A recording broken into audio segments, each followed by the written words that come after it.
pag may change password, ayaw nang mag-retain.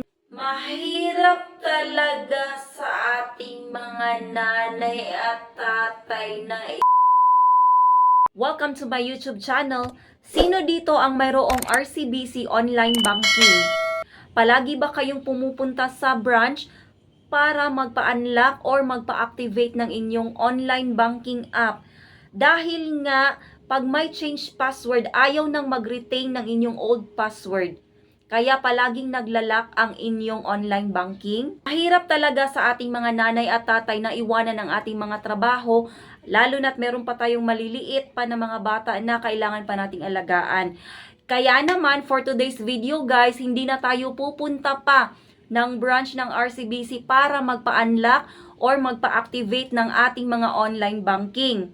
Dahil, isi-share ko sa inyo ngayong araw na ito kung paano magpa-activate ng ating online banking nang nasa bahay lang tayo. Kung paano ay sundan nyo lang ang video na ito dahil meron po tayong matututunan dito. So guys, ito yung unang-una na dapat nating gawin kapag nalock ang ating mga online banking app. Mag-send tayo ng email sa customer service ng RCBC team.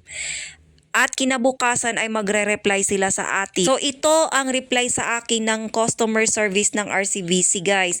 Number 1, dapat doon tayo mag-login sa website nila. Pangalawa, forgot password. Pangatlo, yung user ID at account number natin dahil kailangan nating ilagay doon. Pang-apat, magsisend sila ng verification code sa ating mga number.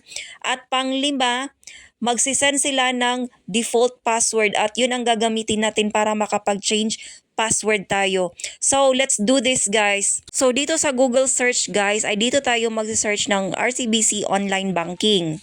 Huwag nating kalimutan guys, yung pangalawa, forgot user ID or password. So, pakilagay ang inyong user ID at account number. Kailangan ninyo i-check ang box na hindi kayo robot at kailangan kayong mag-select ng image dito para ma-verify. I-click nyo yung continue. Dito sa account recovery guys, i-select ninyo yung I need to reset my password then continue.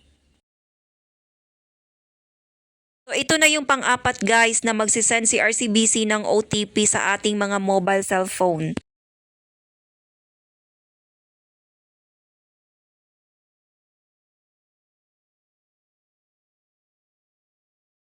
Click submit. So pagkatapos niyan guys, punta na kayo doon sa mobile banking ng RCBC. So doon nyo na i-change password yung inyong default password na na-receive mula sa RCBC. Pindutin nyo yung update my password.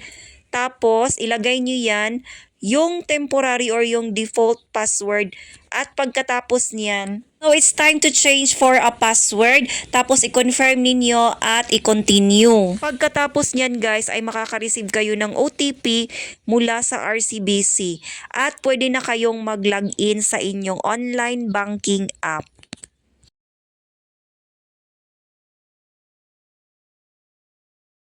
So, congratulations guys at na-change nyo na ang inyong password at na-open nyo na inyong RCBC online banking app.